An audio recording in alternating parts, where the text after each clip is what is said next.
Good morning, good afternoon, everyone. I'm just going to give another minute to let everyone get on board before we get started.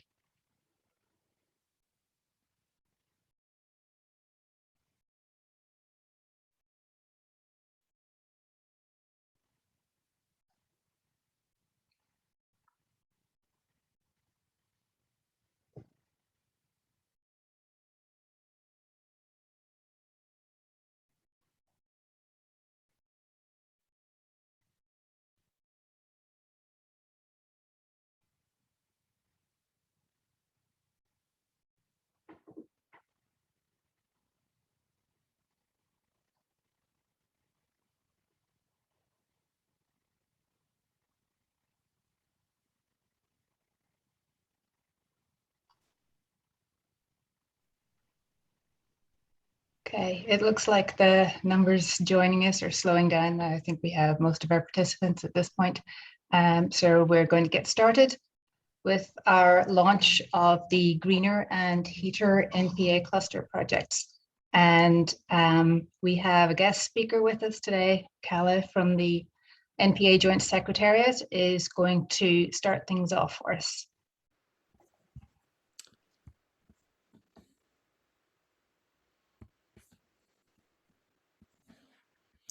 All right. Yes, hello, and thank you for having me here today. And also on the behalf of the Joint Secretariat and as the desk officer for both Greener and Heater, I wish you all welcome. I was asked to give you a short introduction to the clustering projects.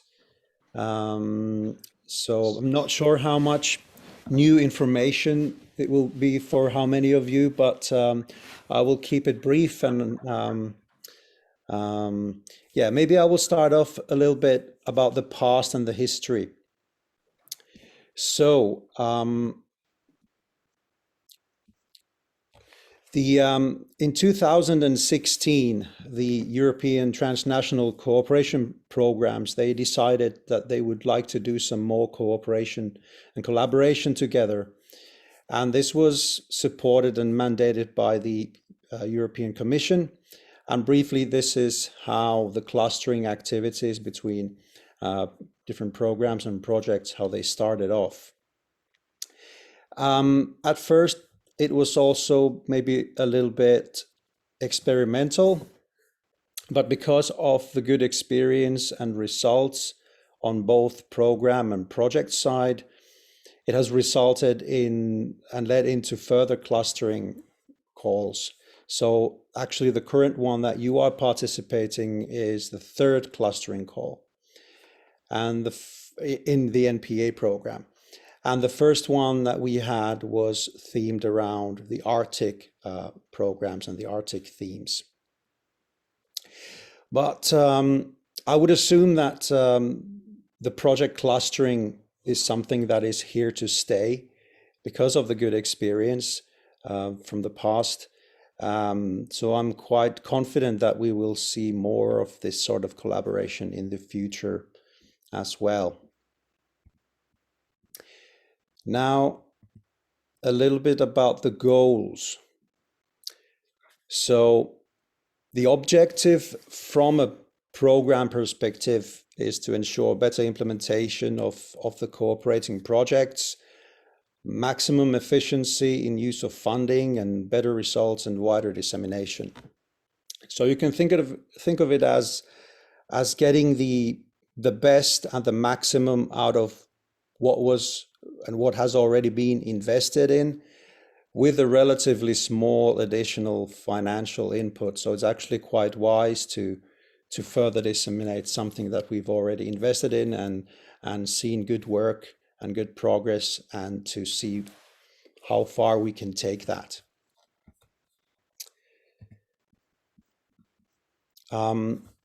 So yes, and we know from our common human history that whenever we have a group of people, they gather around a table or a campfire, the first thing they try to accomplish is something in common to talk about. And if there's a common problem, they usually start producing solutions together. So to kind of oversimplify this, this is what the clustering projects are actually about synergy, mutual inspiration, cross-fertilization between projects, extending partnerships, capitalizing on the outputs, further integration of the achieved results, and reaching more stakeholders, and simply capacity building.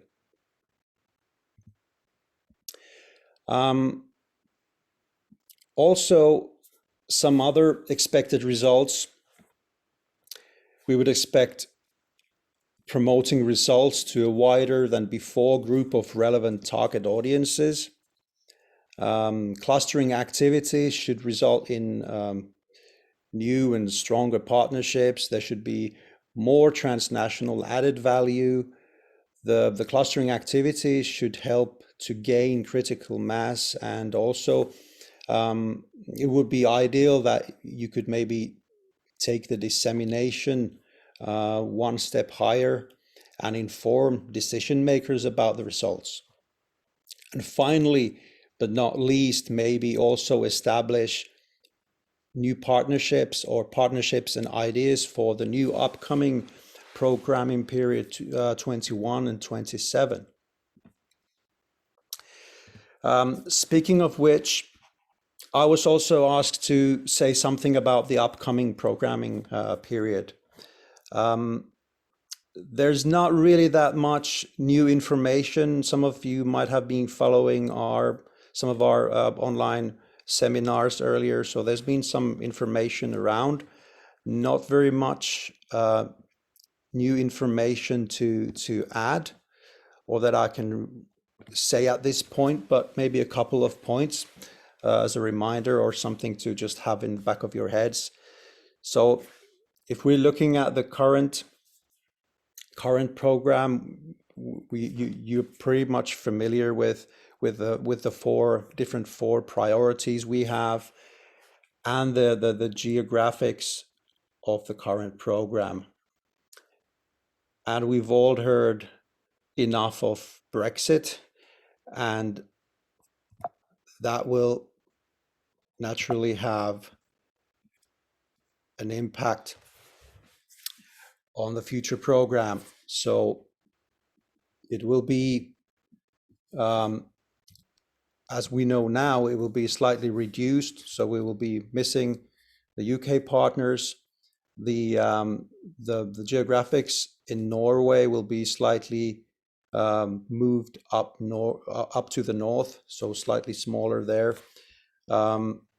There are some preparations to include Russia in the upcoming program.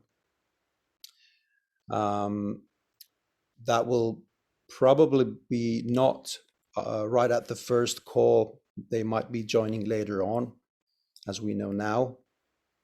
The themes will be different. There will be three main themes, and you can see the European Green Deal and all these things kind of rippling through. So there will be smarter Europe, greener, low carbon Europe, better cooperation governance. But I will not go into more details in these. That will be maybe a little bit off the agenda of today. So the status of the programming process currently is that there's a document, the programming document, that is going around and circulated around for national approvals. And at the Secretariat, we're doing a lot of work, the preparations for the to start up the new program and the first call.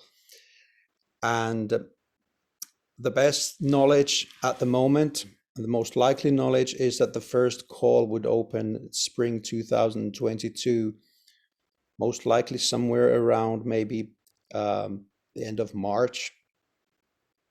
or the beginning of April. So that would be the best guess at the moment. But I would not put anything in the calendars yet. So you need to wait for the official information on that. So yes, before I close my case, I would like to leave you with some inspirational thoughts or inspiring thoughts. And I would like to share a picture with you to kind of maybe help you set your mindset for the rest of the day. It's a picture that I revisit myself every once in a while.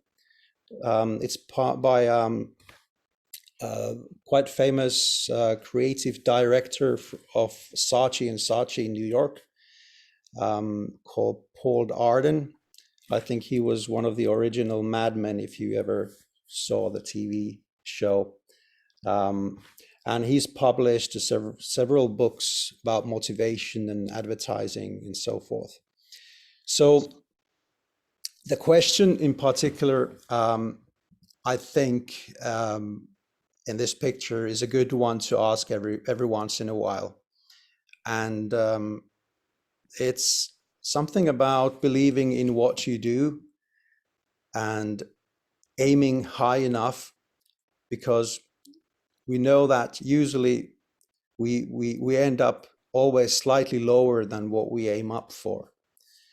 So I will present the picture. So here it is. The question is, how good do you want to be? So on the left, we have quite good, and we have good, we have very good, we have the best in your field, and then we have this quite famous European character from the past, the best in the world.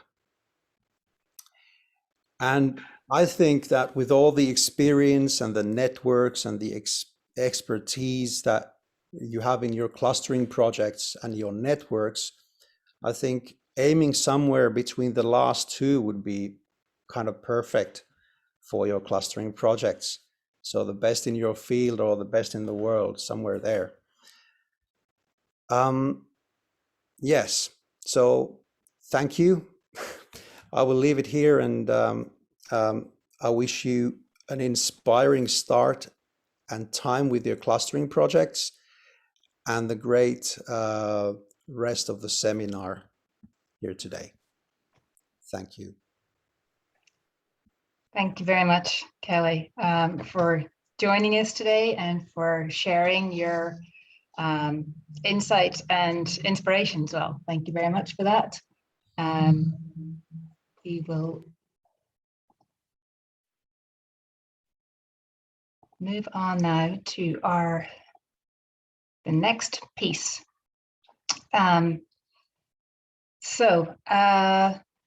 Just very briefly, thank you again to Kelly. We appreciate you joining us. I'm Anne-Marie. I am the project manager for the lead partner EarnAct on one of the two clustering projects that we're talking about today. So just very briefly, EarnAct, in case you're not familiar with the organisation, we're based in County Donegal in Ireland, and we're actually celebrating our 30th anniversary this year in European projects. We're a network of public authorities in 10 core regions, and we all work together to access EU digital technology programs and funding to benefit our regions. So the first of the two cluster projects we're introducing you to today is Greener, which is a collaboration of 3 NPA projects. And our goal is to increase awareness of the energy efficiency and renewable solutions that we have successfully implemented or are currently implementing in housing and public buildings in remote areas of the NPA regions. So among the fundamental priorities of the agenda of the NPA, of course, energy sustainability is a big one, and specifically in these regions. So climate change is impacting existing energy systems.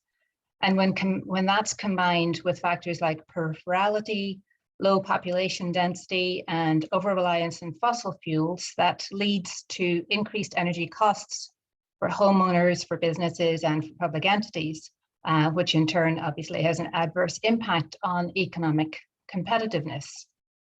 So there are many MPA projects that are trying to address those energy challenges by implementing innovative solutions in homes, businesses, and public buildings. But how do we ensure that we get the word out there to as many potential end users and, as Kelly mentioned, decision makers in these solutions as possible? So that's where the clustering projects come into play. And Greener was formed to share the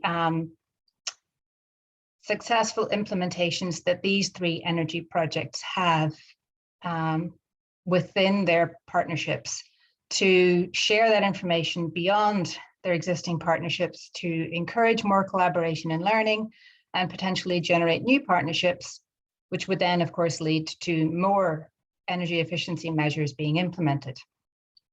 And the three projects that are involved in Greener are LECO, which is working to help generate energy self-sufficient communities. The second one is HCHP, which is promoting combined heat. Anne-Marie, sorry to interrupt you. Can you share your screen? Oh, I'm sorry, it's not shared. Nope. Oh, apologies. Very sorry about that. No worries. Thanks so much, Anne-Marie. Thank you. So sorry. All right.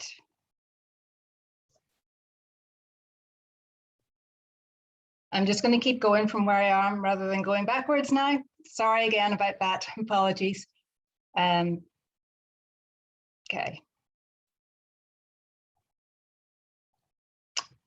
All right. So these are the three Greener partners. As I said, LECO is working on building self-sufficient local energy communities. HCHP is promoting heat and power systems for individual rural households. And the third one is SmartDic, which has created and is currently using a smart energy management model to guide deployments of energy efficiency efforts and to increase community engagement. So this map is just intended to show the increased reach that clustering of projects can lend to project outcomes. So in the case of Greener, the lead partners of the three projects within Greener are in Ireland and in two locations in Finland. Those are shown with the red stars. The partners who make up those three projects are in multiple regions across Ireland, Northern Ireland, Scotland, Finland, Sweden, Iceland, and the Faroe Islands. Those are the orange stars. And then the associate partners add another level of possible dissemination of results. And in this case, adding in Norway, Germany, and Canada. And then if you add the extensive networks that each one of these entities has of their own, then that really brings home the value of the cluster project in sharing the end results to as wide a population as possible. So just to recap quickly, Greener's goal. Greener is bringing together a partnership that includes multiple knowledge centers, municipalities, regional authorities, energy agencies, economic development agencies. And the Greener partners are going to spend this year building a directory of innovative energy solutions. We're collecting all of the successful implementations that these partners have accomplished, and we are going to share all of that information, connecting with end users and decision makers across the regions, sharing those results, increasing that cooperation. We've already started the discussions on how best to ensure that our target audiences are reached. And obviously there are technical documents related to these pilot projects, but we're also looking at the possibility of creating short end user experience videos to hopefully engage people a little bit more, especially end users, so that they will realize that these energy efficiency and renewable implementations are feasible, realistic opportunities for them, for small businesses, for communities, and for individuals as well, to implement in their own areas. So that is it for the introduction to Greener. Apologies for not having shared at the beginning, but hopefully you got what Greener is all about. And if you have any questions, please feel free to reach out to me. And right now I will pass you on to Robert.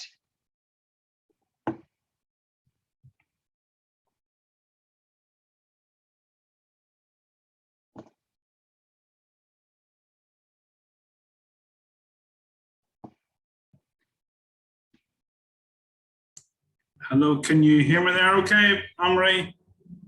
Yep, can hear you fine. Yep. Thank you very much, Anne-Marie, and thank you very much, Callie.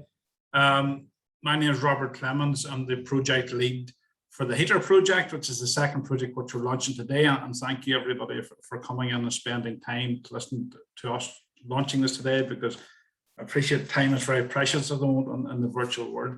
What is HEATR? HEATR is a heat and energy education and empowerment for rural areas.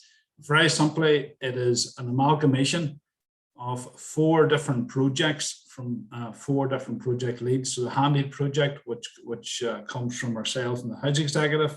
The E-Lighthouse comes from the University of Oulu in Finland. The Smart Renew comes from the Institute of Technology in Letterkenny. And then also University has Sandock and the Technical Solutions, which came out of COVID-19.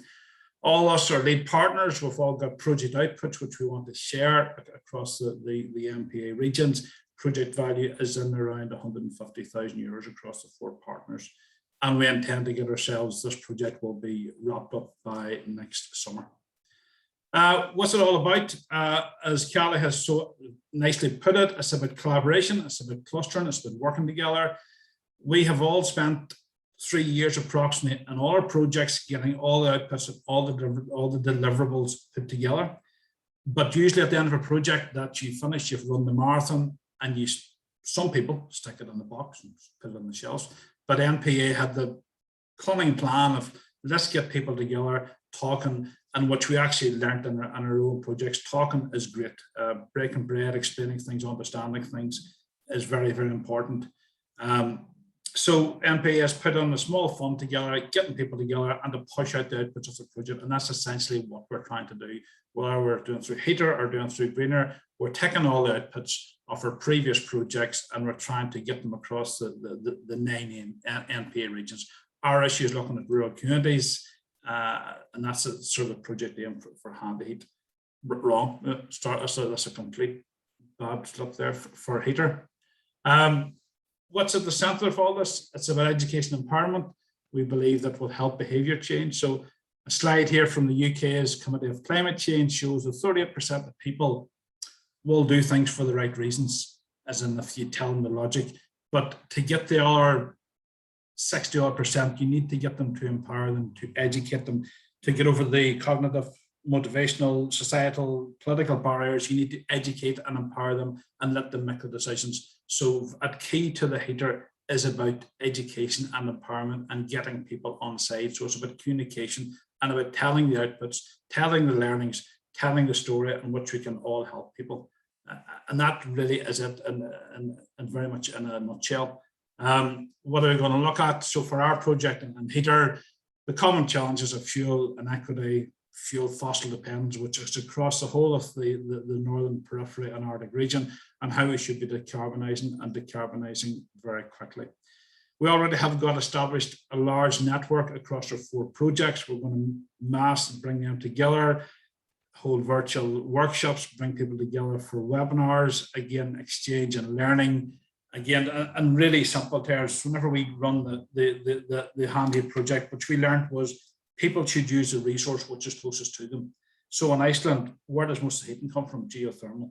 In Norway, hydro is a large part of the power generation. In Ireland and Britain, we hope wind will make an increasing role, and we're seeing announcements there from the UK as well. We want to see more wind generation. We want to get it onto the grid to get cleaner energy. We want to see more interconnections from Britain and Ireland and into mainland Europe. So, for example, you know, you've got the Celtic connector down in County Cork coming online in 2026. What's that going to do?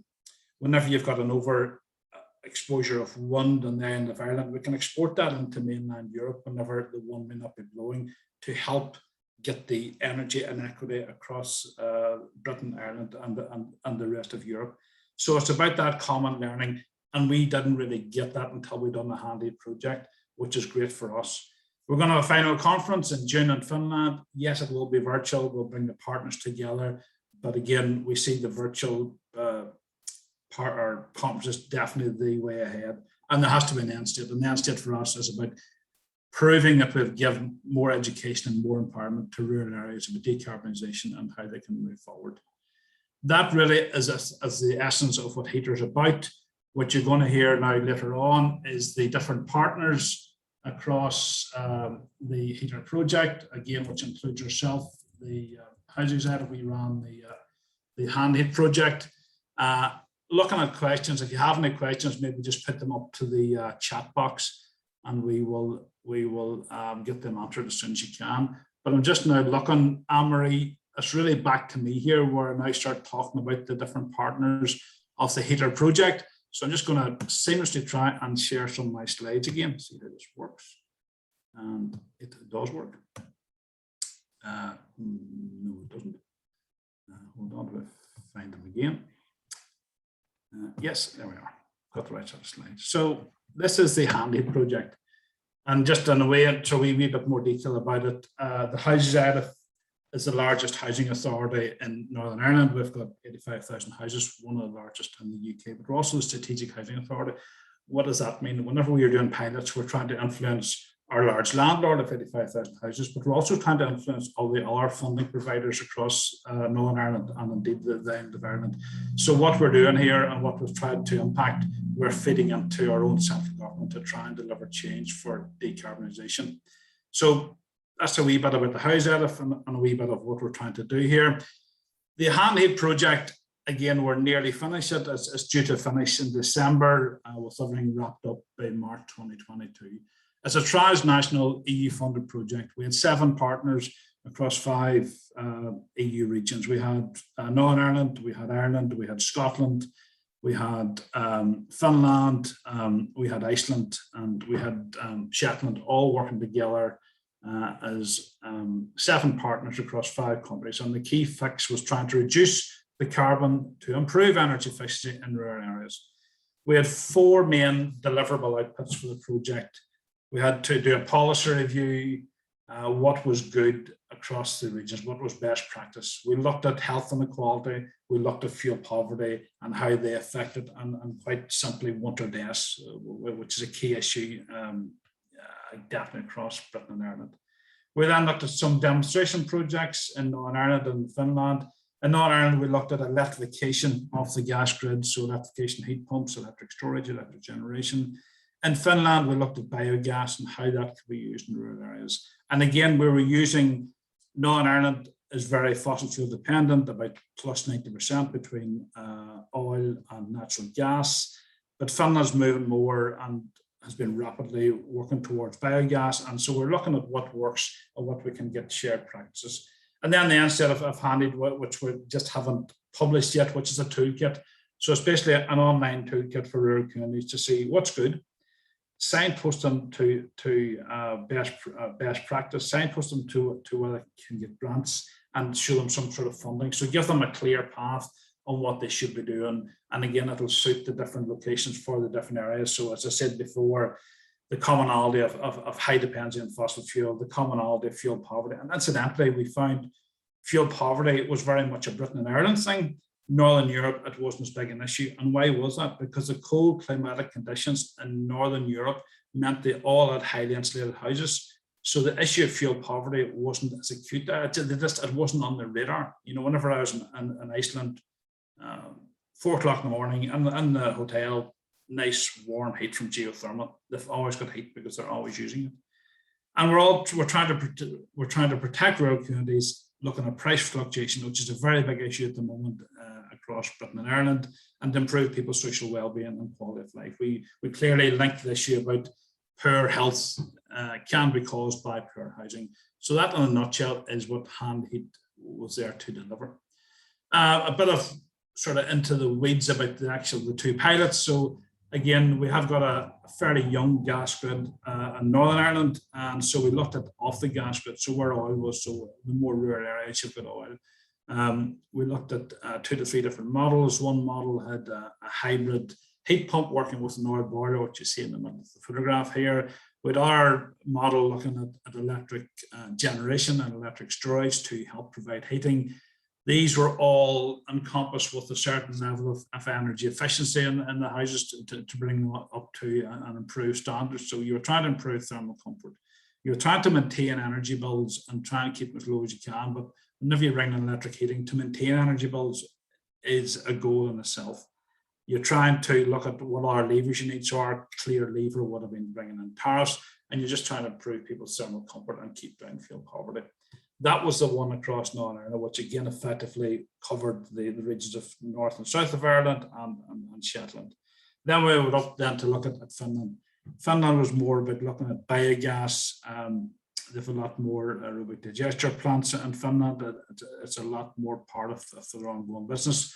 So they took the biogas and they moved it to rural areas and they put in a central heating plant. And they have got a lot of small communities all living together, whereas in Ireland, for example, north and south is very much disparate, and there's not small settlements as many as there would be in Finland. So we were able to find areas where you get maybe 20 or 30 sets of houses together, and that's where we were able to feed this into. So it was basically a mini rural district heating, very much a focus in Northern Europe, not something that we could really have in Britain and Ireland, but again, very good learning points and looking at that. So we're trying to cover, you know, the two main gambits of future decarbonisation as an electrification and then looking at biogas. What sort of came out of all this? We've seen basically in simple terms, as I said before, in Iceland, they use the resource that they have, which is geothermal, and I've went through that as well. We're trying to get policy influence. So, for example, the House Elf, we're trying to influence our local energy strategy. We looked at fuel poverty. For example, we had Professor Michael Marmot, who's a UK and World Health Organization leading expert on health inequality. And we had him as a keynote speaker, and he talked about issues about fuel poverty and sustainable transport. But his key message was very, very simple. Socially sustainable societies need to have social justice and climate justice at the center of all the policy and decision making.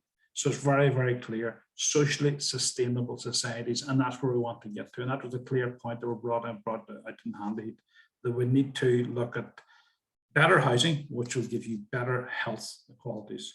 And that's one of our key policy documents that we have, and looking at that there, and we'll be trying to influence our local policies on Northern Ireland. And that was the aim of the project, trying to influence our various regional policymakers. Really, that's from me. Any questions, just pop them into the chat box. And really, that's really the main thing from Handy. But I'll just leave you with one thought from Kelly. Whenever I was looking at the who done good in the world, just one final thought, and this is really about the shared history of Britain and Ireland. The Duke of Wellington, who some people might associate with Napoleon, was actually reared in County Meath in Ireland. So again, just a bit of a symbolism about Britain and Ireland and how much we have a shared future together. Okay, so I'm now heading to Donegal, which is ironically, I'm sitting in Tyrone, which is only about 30 miles away. So Letterkenny Institute, Dr. Nick Timmins, it's over to you. Thanks, Robert. Yeah, my name's Nick Timmins, and I'm the project lead for Smart Renew, the second of the projects in the heater cluster. What I'm going to do, I'm going to show you a little video which will introduce the Smart Renew project. So bear with me while I do this. I've seen it fail many times. Let's see.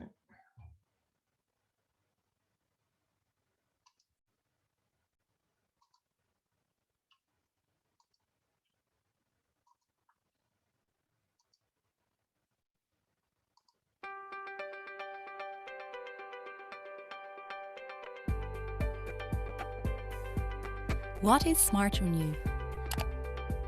Smart Renew is a €1.6 million three-year project. It is co-funded by the Northern Periphery and Arctic Programme. The aim of Smart Renew is to increase the awareness and implementation of smarter renewable energy sources and energy storage solutions across the Northern Periphery and Arctic area. Smart Renew Partner Map. Project Smart Renew combines partners based across 6 countries of the NPA region who share common challenges, opportunities and goals. Smart Renew is led by the Letterkenny Institute of Technology based in Ireland. Donegal County Council is also based in Ireland. Derry City and Strabane District Council is based in Northern Ireland. Oulu University of Applied Sciences is based in Finland. Iceland's Energy Agency is also a Smart Renew partner, as is the SINTEF Private Research Institute based in Norway, and the Environment Agency of the Faroe Islands. Shared partner challenges. Low population densities. These regions have 6 inhabitants per kilometre, compared to the European Union average of 117 inhabitants per kilometre. Cold climate. These regions experience cold climates. This leads to fuel poverty and fuel insecurity. Low accessibility and connectivity. The remote settlements are far from urban transport hubs, leading to higher fuel costs. Renewable energy often produces more than what is required by local populations. The energy storage is underdeveloped, and projections predict that temperatures will rise higher and earlier in the Arctic region than in the rest of the world.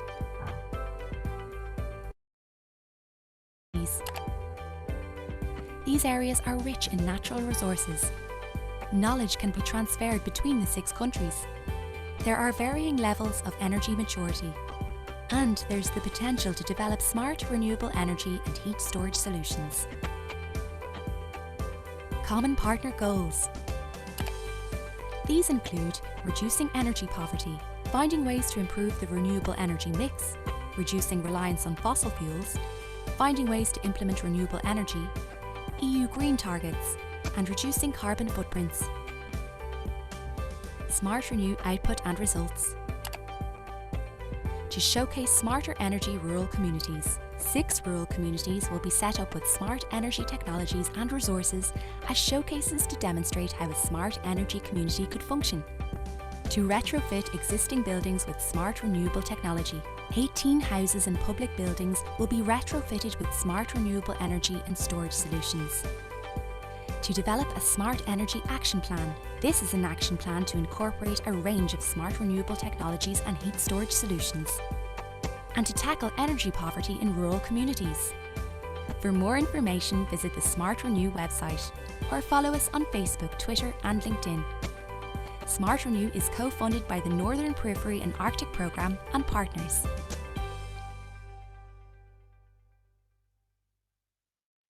Okay, thanks for watching that. I'm just going to share my screen again. What I'm going to do now is really bring you up to date with what's been happening in the Smart Renew project. I know we're sort of running a little bit over, so what I decided to do was put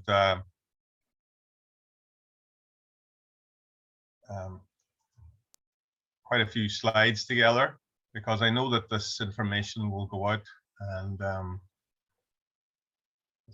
excuse me, I'll do this.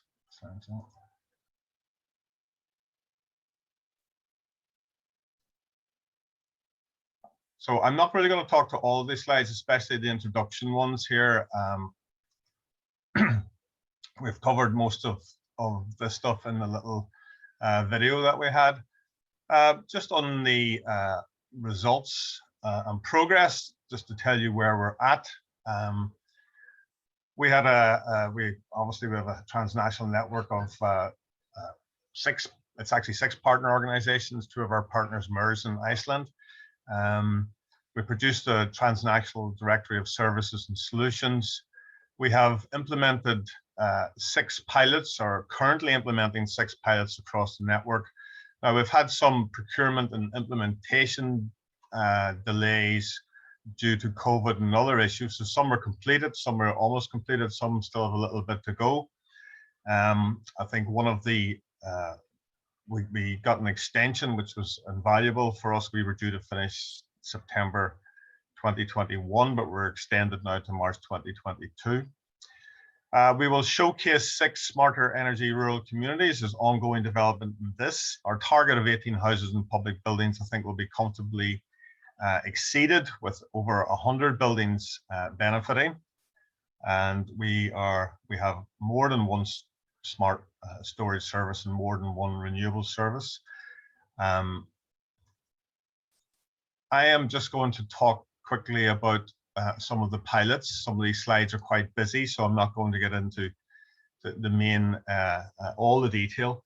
But just looking at our first pilot implementation in the Faroe Islands, what we have here in this diagram up the top, this is the Environments Agency office building that they have been carrying out some conversions.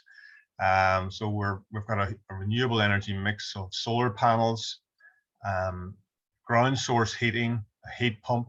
We've got 2 elements of storage here. We've got a hot water storage tank and also an experimental 400-meter borehole. And they're combining the water storage with thermal storage in this 400-meter borehole. That's quite an experimental. I think the Faroe Islands and Bjarty, who is in charge of the pilot up there, they're shifting policy, I think, towards geothermal, and which is a good sign. You know, they want to get away from fossil fuels and oil. With our Norway partners, there are 4 families who are aiming to go for complete off-grid solutions in the Arctic Circle, and it's been challenging for them, to say the least. So Syntef Research are helping them with this and doing some monitoring, looking for the optimal mix of renewable energy. Of course, there are challenges in Norway with solar. Our research partner, Oystein up there, is actually a solar expert, so he's well versed in optimizing solar energy, especially with snow and long winter nights. So it's a particular challenge, and it'll be the houses will then be showcases showing off-grid living as possible in the cold north. As we know, Iceland benefits from its own free renewable source with hot volcanic water, but of course there are cold areas in Iceland, and this project had a couple of phases. The first phase was looking at a district heating system which would be supplied with deriving heat energy from the sea, the ocean, which is, you know, approximately just below the Arctic, but still there's been a plan and a study put forward for that, and that will be adopted in some areas. And then the second phase of the pilot was looking at an island which is completely 100% oil reliant, has 61 residents. It's to the north of Iceland, and they're converting that whole island from 100% oil reliant to a combination of biomass, wind, and solar, and battery storage to mop up the excess energy, and using old car batteries. Iceland is pretty well advanced with electric vehicles. Batteries that are no longer adequate for powers can still store and generate for low power applications, so they're upcycling the batteries as part of that. More locally here, Donegal County Council are a partner, and they have completed their pilot, and that's an upgrade of Milford Public Services Centre and Library. And they, as you can see in the pictures there in the bottom right-hand corner, pattern there showing photographed beside the oil tank, symbolically being removed from the library. And they provided then insulation. They have installed a smart renewable energy mix of solar panels and heat pumps. And already they're showing great savings.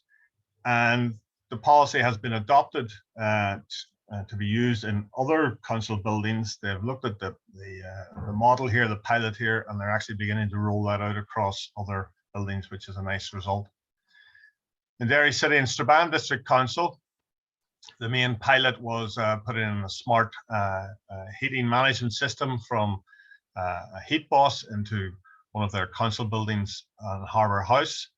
They're looking at payback within 3 years, full integration with the with their existing building management system, and it's Wi-Fi enabled throughout the building, and there's 12 rooms being controlled with 37 radiators. They're also going at looking at a second pilot, which is just getting underway, and really this is going to be beneficial for councils and for buildings such as leisure centres, which use a lot of hot water. So they're a combination of solar panels with domestic hot water storage system, with a smart storage system to allow to utilize any excess solar from the panels. It also benefits from a web-based app which will monitor hot water and also monitors the price of gas and electric, so that it can charge at the cheapest rates in periods of the year when there is a lack of sun. So a little bit of intelligence in there. And moving on to our partner in Finland, this project's been looked after by Sana there as pictured, and this was an energy and water cooperative, EVO, who run the main district heating plant in Kuosamon, if I pronounced that properly.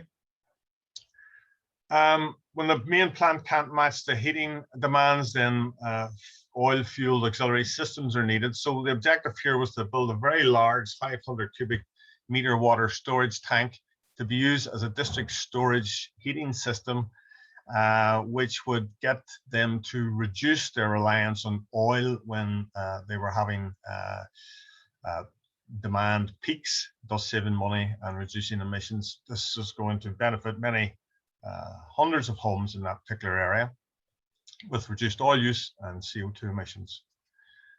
With our own pilot here at Letterkenny Institute of Technology, Ireland has been very slow in the uptake of electric vehicles, and we are using a combination of solar power and a battery storage system to run 2 car charging plants. This, if anybody is familiar, this is our car park, which is across the main road. We're currently having an extension done to that car park, and then up in the top left corner, you'll see, hopefully you can see 2 arrays of solar panels.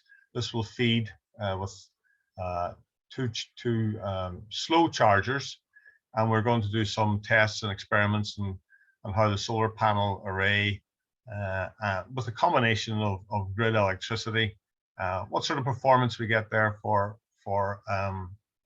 charging up cars for people who will park all day as they do here. So interesting to see what the analysis of that, what the breakdown is, the cost benefit analysis. I look forward to getting that installed. That will hopefully be installed before Christmas. Just to wrap up with the benefits of the heater project, we did suffer, different projects suffered more or less with COVID delays, and this heater project gives us that extra few more months, extra 6 months to some of the later implementations, pilots and results to allow us further dissemination.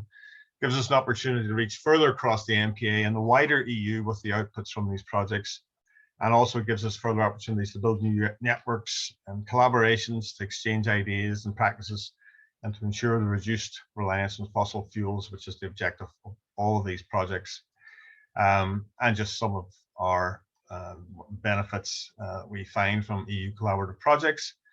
A little comment: online meetings are good, but face-to-face meetings are essential, and we're looking forward to getting back to that. I think we missed that in all of our projects in the last sort of year or so. And there are some contacts down below. So anybody has any questions, please stick them into the Q&A. We have a section at the end of all the presentations, and we're happy to answer any questions on that. So I'm just going to hand you straight over to Professor Joan Conville from University of Ulster, and she will talk to you about her projects. Thank you. Thanks, Nick. Can you see this okay, Emma? Can you hear me? Yeah. Yep. Thanks. Yep, thanks, Joan. Thank you. So we're a little bit behind. I was going to show a video, but I'm just going to go through some slides here. If you look at the web links that I have on the slide, you'll be able to go to the links and see the videos. So 2 projects I'm referring to were both run by Ulster and managed by Ulster, Tech Solutions and Sendoc. So this first one is Tech Solutions. And when COVID hit in last year, NPA decided they were going to have response projects, COVID response projects. So they put out a call for projects, and we won a proposed project for looking at technology solutions and how we all adapted across the NPA to COVID in terms of technology.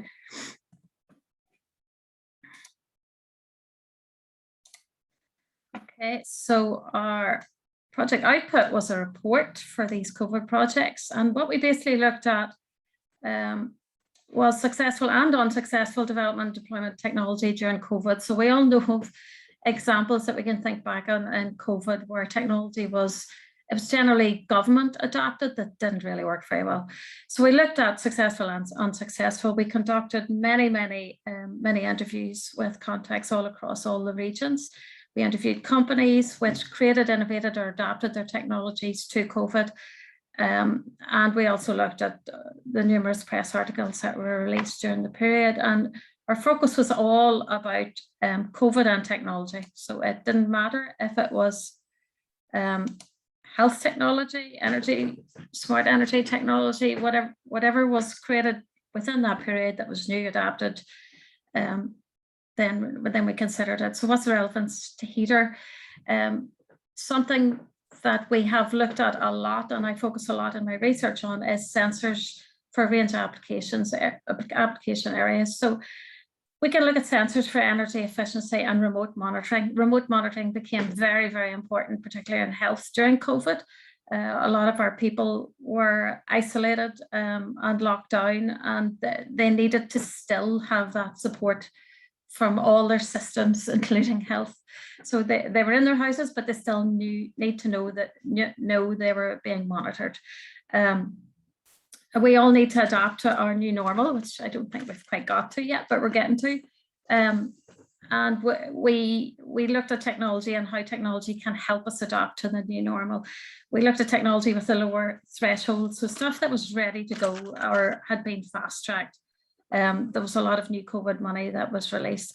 So the key aim here in relation to heater is to improve energy efficiency, access best practice examples for future technical expertise. Now, leading into the next project, which is Sendoc, both of these consider technologies from different perspectives.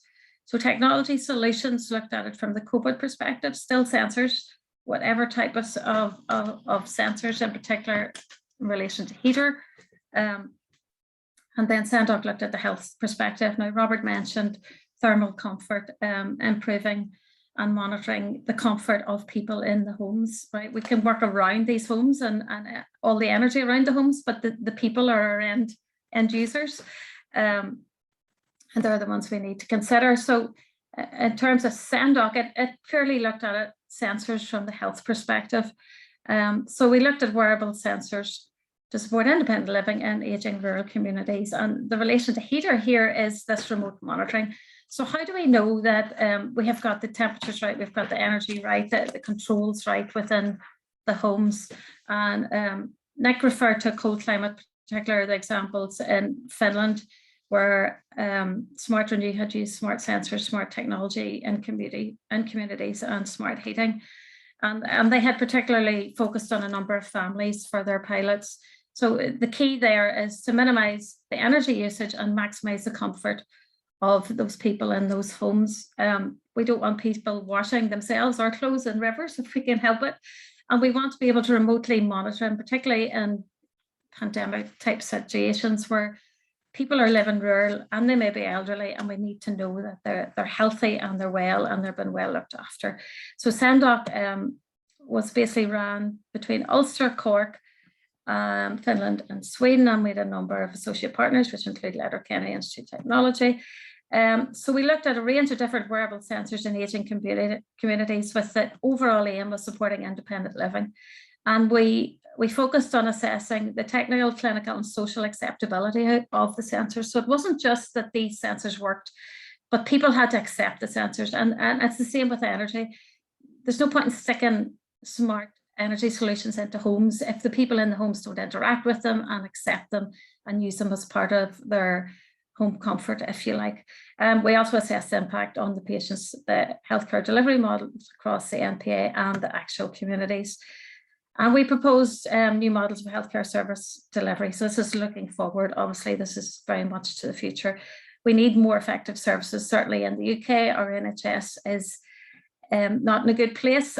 We need new solutions. We need to be able to remotely monitor people. We all know of situations with our GPs where we feel that we're not quite being looked after the way we might want to or have been previously. So we completed 4 demo projects. We looked at a range of sensors, solutions in the 4 regions, and we created a guide on how to best set up wearable sensors across the NPA and the regions. And I think that's me. I'm back to tech solutions again. Amy, I'll head over to Ulu now, please.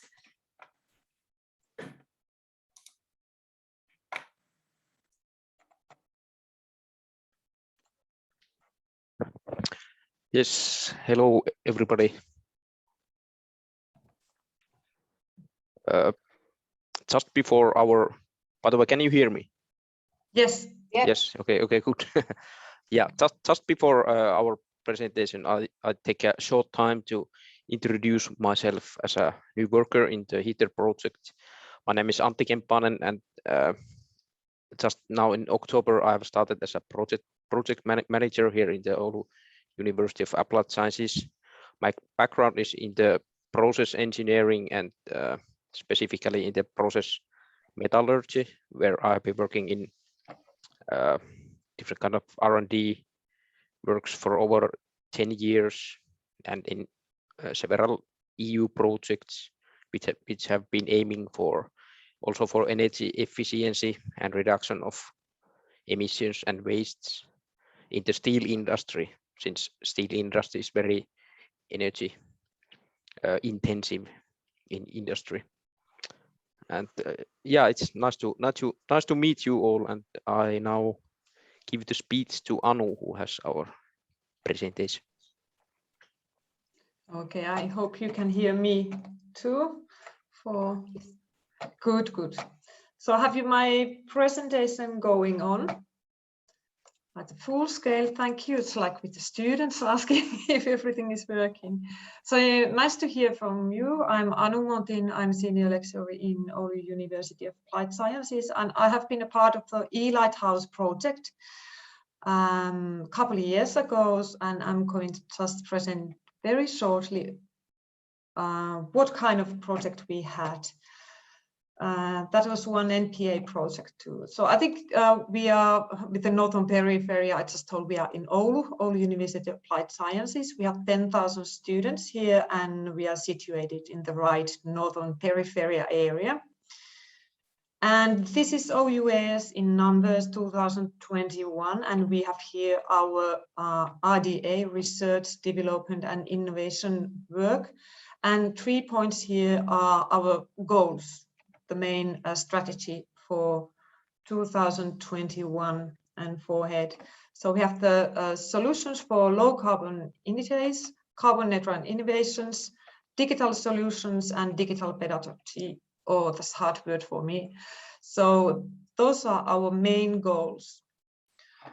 And I go back to this e-Lighthouse project, which was in 2014 and 2018 going on with 6 countries and 9 partnerships.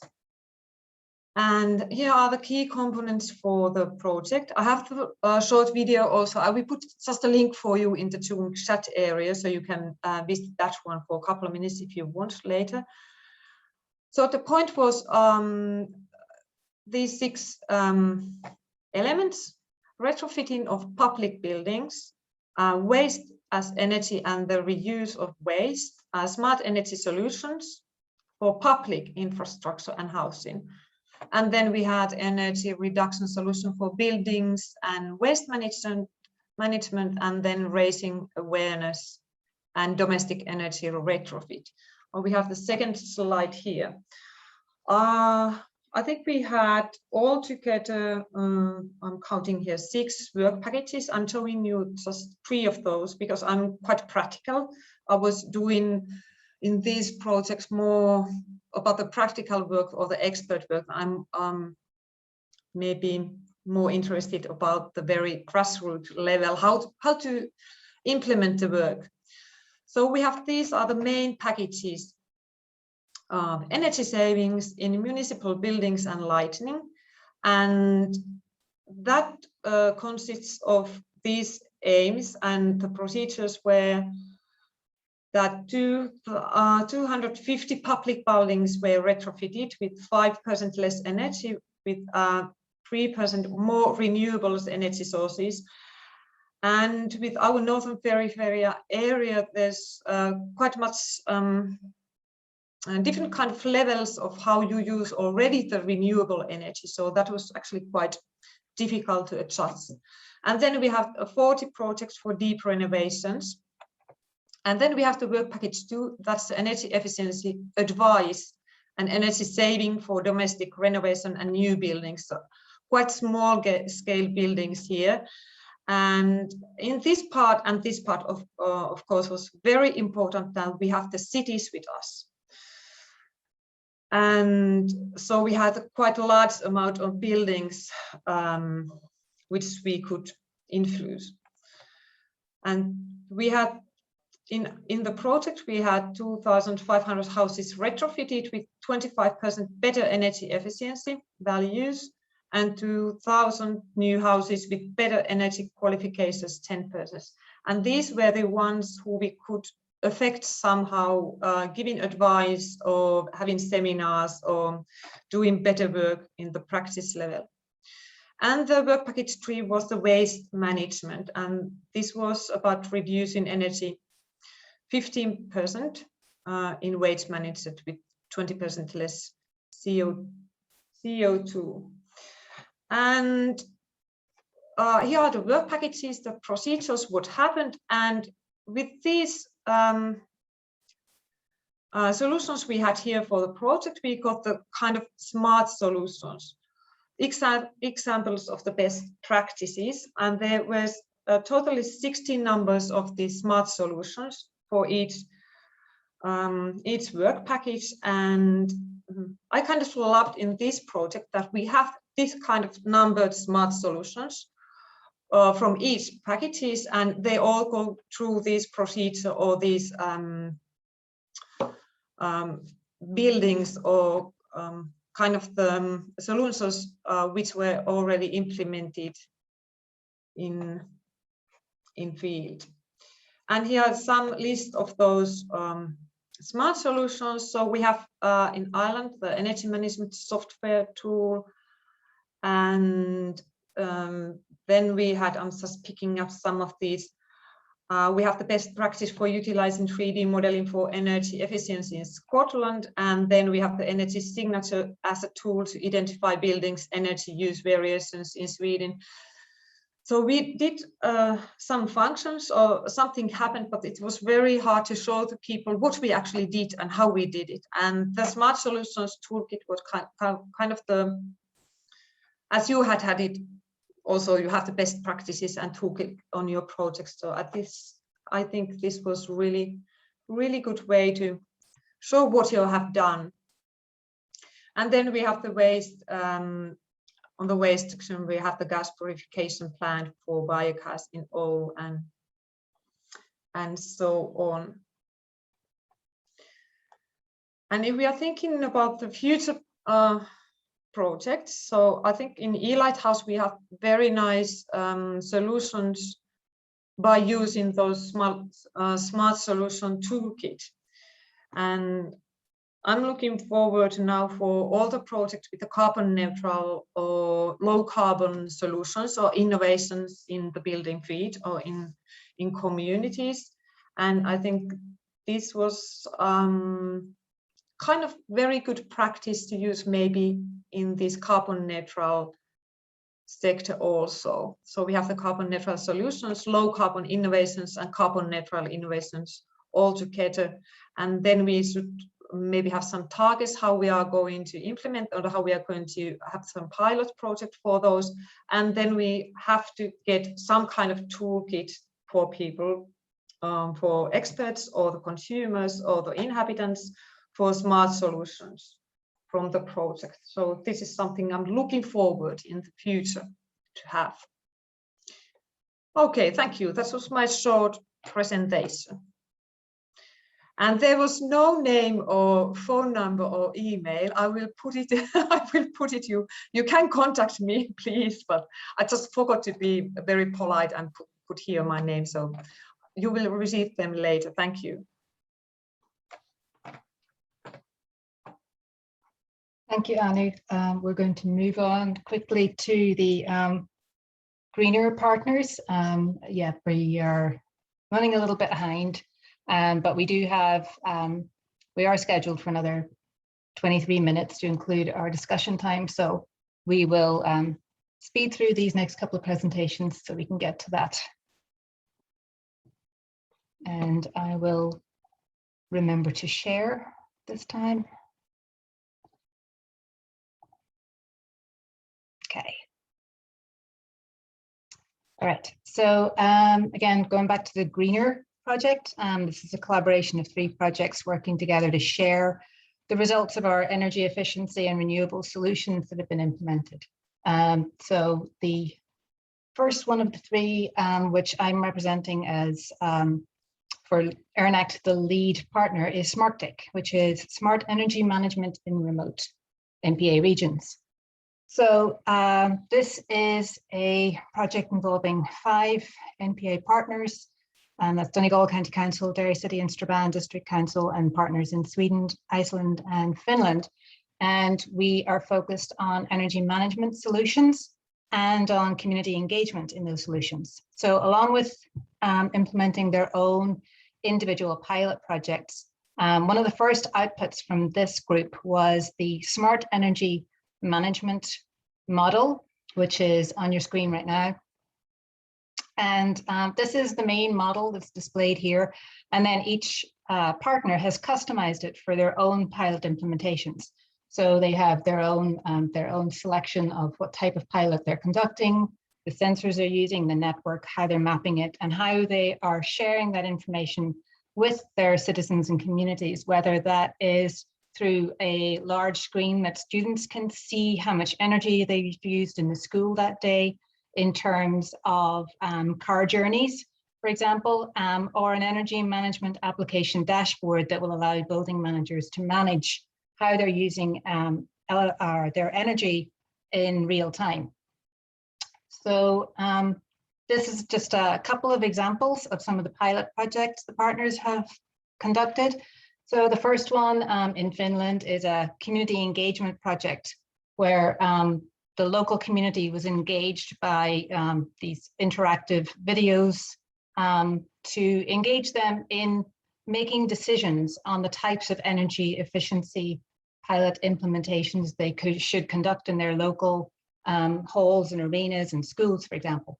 And then we had in our Swedish partner in Västernorrland have implemented some pilot projects in the schools to allow the, in both primary and secondary or high schools, to allow the children to get involved in seeing firsthand how their energy, how energy is being used around them and how they can influence that in terms of, you know, closing doors, turning off lights, that sort of thing. So it's engaging children as young as 7 in being active in their own energy usage. So those are just a couple of examples. There are multiple other pilot projects going on focused on energy asset management and energy usage management. And then our plans going forward are to obviously finish completing those pilots, get all the results and lessons learned from that. And we will be promoting our smart energy management model and compiling everything that has been completed and accomplished into an online advisory service, which will be used to help people use that model, to customize it, learn, you know, gaining from the experience of the SmartTech partners. And obviously, our participation in the Greener Cluster project is going to increase the scope of that dissemination. And obviously communication is key with all things, and especially here, even just listening to the other presentations, there's a lot of synergies. There's a lot of complementary type of projects and efforts going on so that we can all learn from each other and collaborate on. So that is the SmartTIC project from ERNACT. Again, any questions you have, please feel free to get in touch.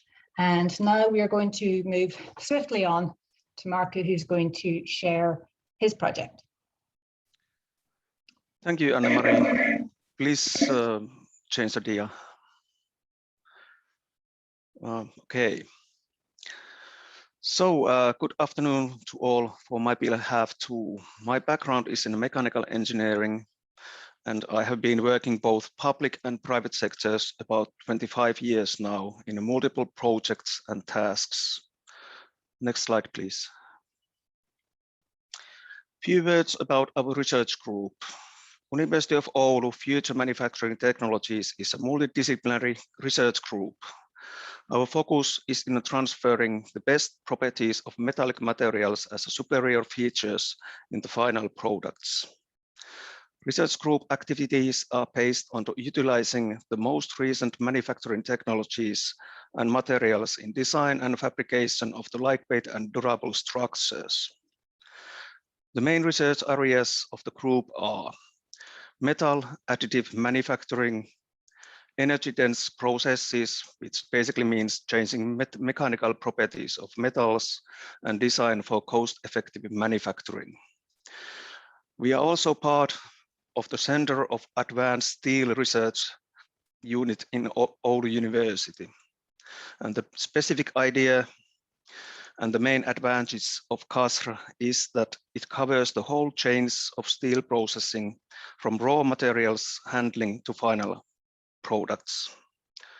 Next slide, please. In our CHP project, we actually manufactured one and investigated two different combined heat and power plants suitable for households. One is installed in a detached house in Scotland, and it generates about 20 kilowatt of heat and 1 kilowatt of electricity at the full power. We also established in our project open source community. So anyone who is keen of these devices is welcome to share their ideas and develop those CHPs further on. Our partner, University of Iceland, studied wood chip gasification-based CHP plant and needed pre-processing devices for producing wood chips. The system is installed in a trailer and it can be transported anywhere.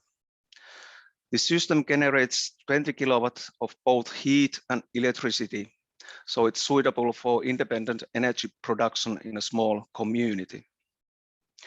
By using waste biomass like waste wood and storing biochar in the soil, the process can be said to be carbon negative. Of course, we wrote a whole bunch of publication where can be found information of CHP covering the whole supply chains, state aids, toolkit, community guide, recommendations, and so on. So please feel free to see all these materials from our project website. Next dia, please. To getting more people to keen on microscale CHP plants using locally available renewable energy sources is one of our main goals. I would like to point out the word local, which is important for avoiding, for example, long transportation distances and costs.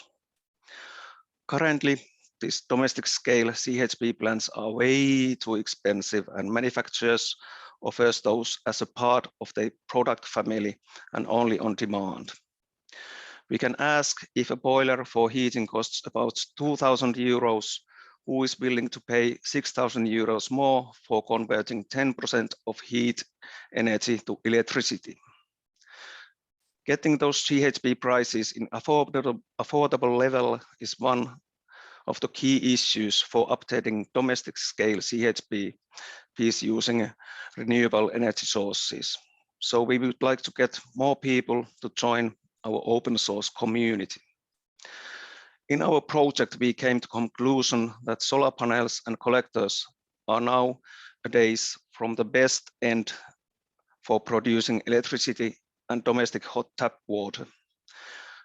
Actually, I just read an article from MIT where they say that only 10% of these PV panels which have lost their effectiveness are recycled in the US. So it's generally necessary to think about the whole life cycle of the projects from manufacturing to reuse and recycling. Those were just a couple of things I wanted to point out, but of course, networking and dissemination of results together, like good energy practices, is our key interest, and implementing new projects in cooperations. Thank you.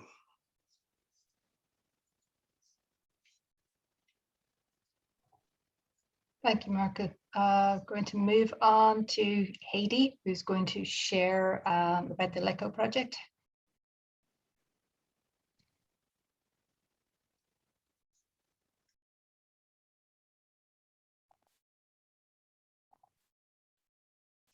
You're on mute, Heidi.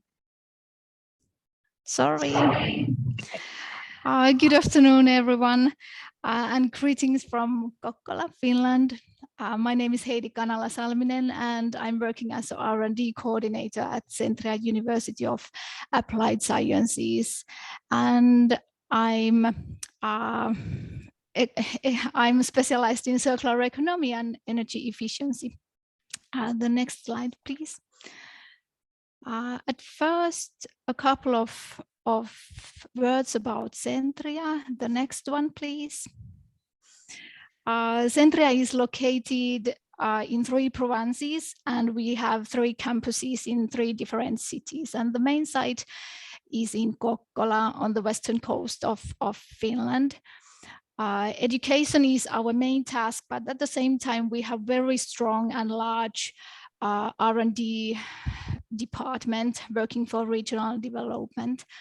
And at the moment, we have more than 100 employees working for R&D issues and approximately 100 R&D projects. And 20% of those projects are international projects.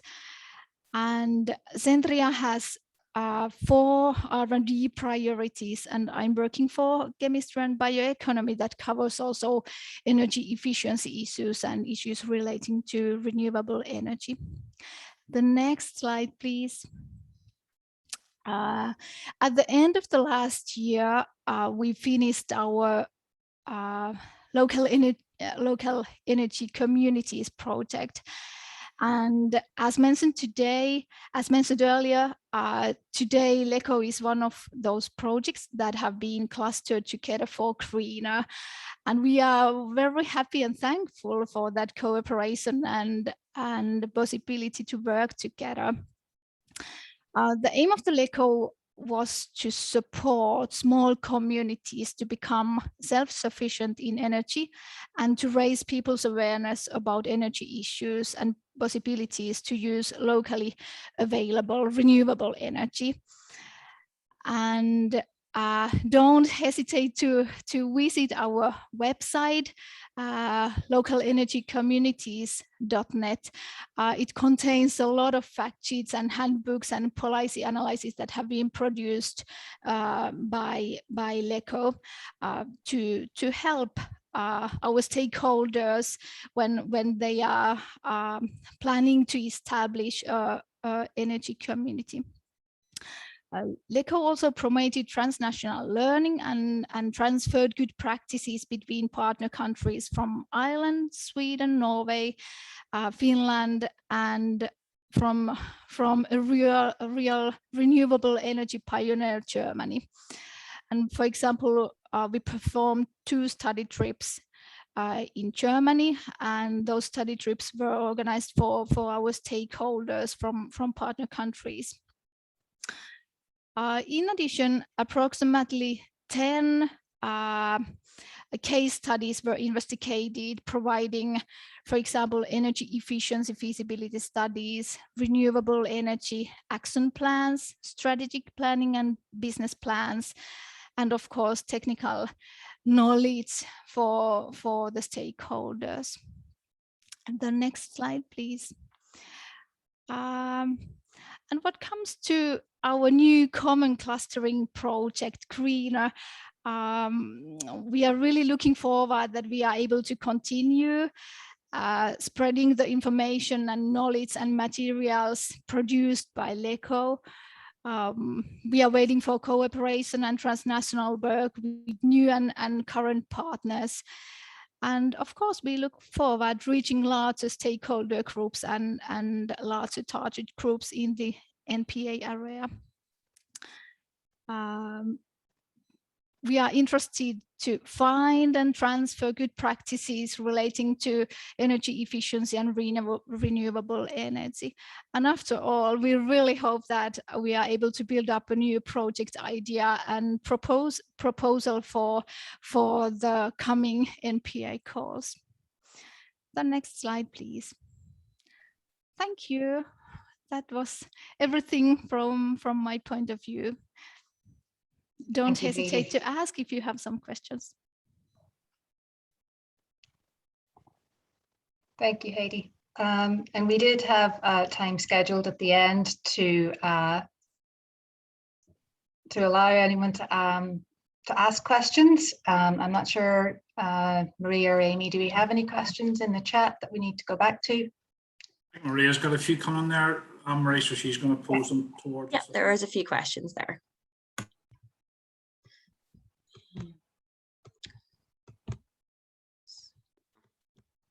Hi, so we just have a, can you hear me there? Yeah, we just have a question here for the panelists. So to whoever feels, whoever wants to answer this question or to multiple, but what are the challenges in accelerating energy efficiency within the NPA?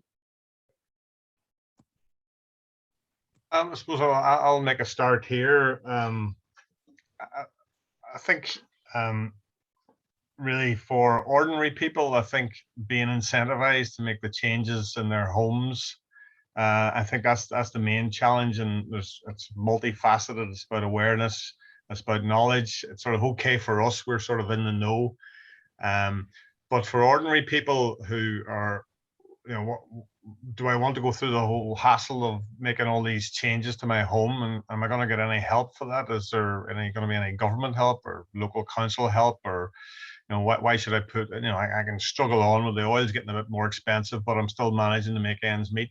I think so. It's about knowledge and education, and really, you know, awareness of the payback, not only for the environment, but also, you know, for financially for people as fossil fuels go up in price. Gas just taken a massive hike there recently, which is going to affect a lot of people.